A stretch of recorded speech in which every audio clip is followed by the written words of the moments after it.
2:30টার পেজে আপনাদের সবাইকে স্বাগত জানাচ্ছি। আর আপনাদের সাথে আছি আমি ইকো। বন্ধুরা, আজ আপনাদের শোনাবো এক অতি বাস্তব ঘটনা, যা ঘটেছে একজন বিজিবি সদস্যের সাথে। সীমান্তে টহল দিতে গিয়ে যে ভয়ঙ্কর অভিজ্ঞতার মুখোমুখি হয়েছিলেন, সেই গল্পটি তিনি আমাদের নিজে মুখেই বলেছেন। তো চলুন বন্ধু, আমরা গল্পের মূল অংশে চলে যাই। বন্ধুরা, শুরু হচ্ছে রাত 2:30টার ভয়ঙ্কর গল্প। আপনার পিছনে কেউ দাঁড়িয়ে নেই তো?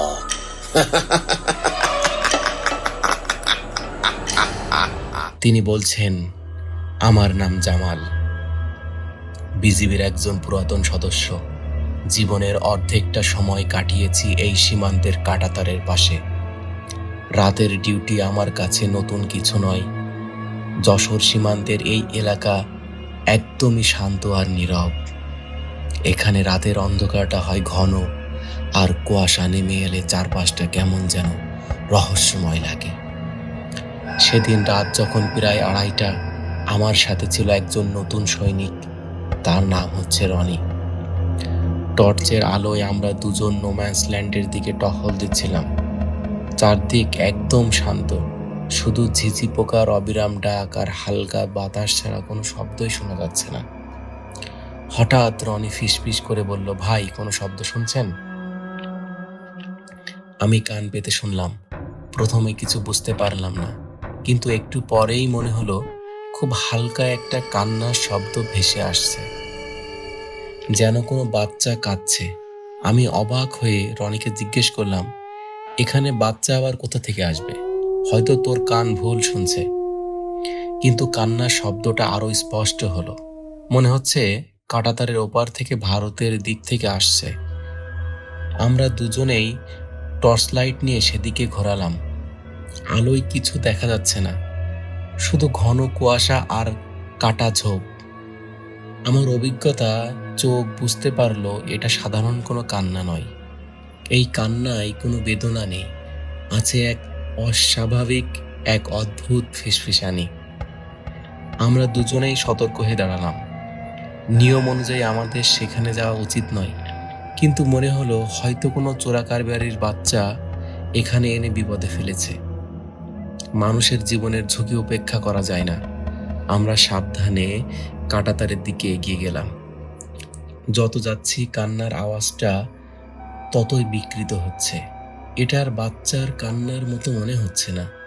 মনে হচ্ছে কেউ একজন গলা ফাটিয়ে হাসছে, কিন্তু হাসির শব্দটা কান্নার সঙ্গে মিশে আছে। ভয় পেয়ে রনি বলল, ভাই চলেন ফিরে যাই।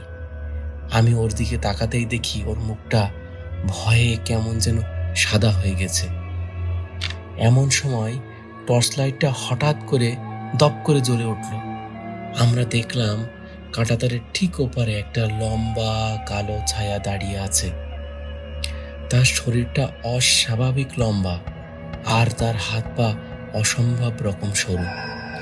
সবচেয়ে ভয়ঙ্কর ব্যাপার হলো তার কোনো মুখ বা চোখ আমরা দেখতে পাচ্ছিলাম না। কেবল একটা বিশাল গোলাকার কালো মুখ, যা থেকে সেই বিকৃত হাসির কান্নার মিশ্র শব্দটা আমাদের কানে ভেসে আসছে। আমার শরীরের সব রক্ত যেন জমে গেল। রনি ভয়ে মাটিতে বসে পড়ল। ঠিক সেই মুহূর্তে সেই কালো ছায়াটা আমাদের দিকে খুব দ্রুত গতিতে এগিয়ে আসতে শুরু করলো। কিন্তু তার হাঁটার ধরন মানুষের মতো নয়।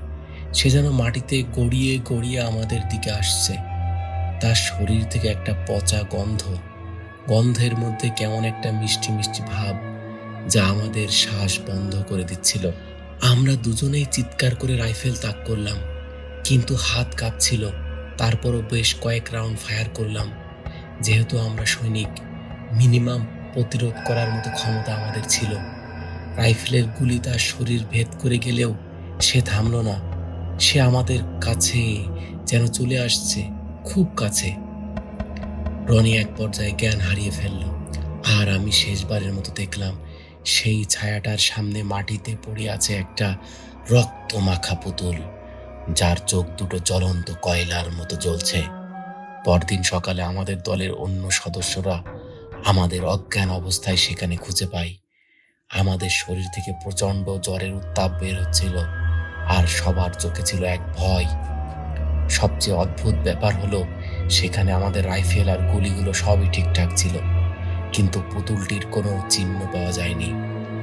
সেই রাতের পর থেকে আমি আর কখনো সীমান্তে টহলে যাইনি। সেই বিকৃত হাসি আর কান্নার শব্দ আজও আমাকে ঠিকমতো ঘুমোতে দেয় না। রাতের 2:30টার পর আমি এখনো জানলার বাইরে তাকিয়ে থাকি, সেই কালো ছায়াটা আবার দেখতে পাই। এটাই মোটামুটি ছিল বন্ধু, জামাল ভাই ও রনি ভাইয়ের জীবনে ঘটে যাওয়া একটি অস্বাভাবিক ঘটনা। বন্ধুরা, এই সীমান্ত সৈনিকরা আমাদের দেশের গর্ব, এরাই আমাদের দেশের সূর্য সন্তান। তীব্র শীতে হয়তোবা আমরা কম্বলের নিচে, তীব্র গরমে হয়তোবা আমরা এসি রুমের মধ্যে, গভীর রাতে হয়তোবা আমরা কেউ গভীর ঘুমে আচ্ছন্ন, কিন্তু আমাদের এই সূর্য সন্তানগুলো এই বাংলা মায়ের বুক আগলে সীমান্তে দাঁড়িয়ে আছে বুক টান করে। রাত 2:30টার পেজ থেকে সকল বিজিবি সৈনিকদের প্রতি রইল আমাদের অকৃত্রিম ভালোবাসা আর সেলুট। বন্ধুরা, আজকের মতো এখানে শেষ করছি। আবারও ফিরবো নতুন কোনো হাড় হিম করা গল্প নিয়ে। ততদিন পর্যন্ত সাবধানে থাকুন আর খেয়াল রাখবেন, রাত 2:30টা কিন্তু সব সময় আপনার পাশেই আছে।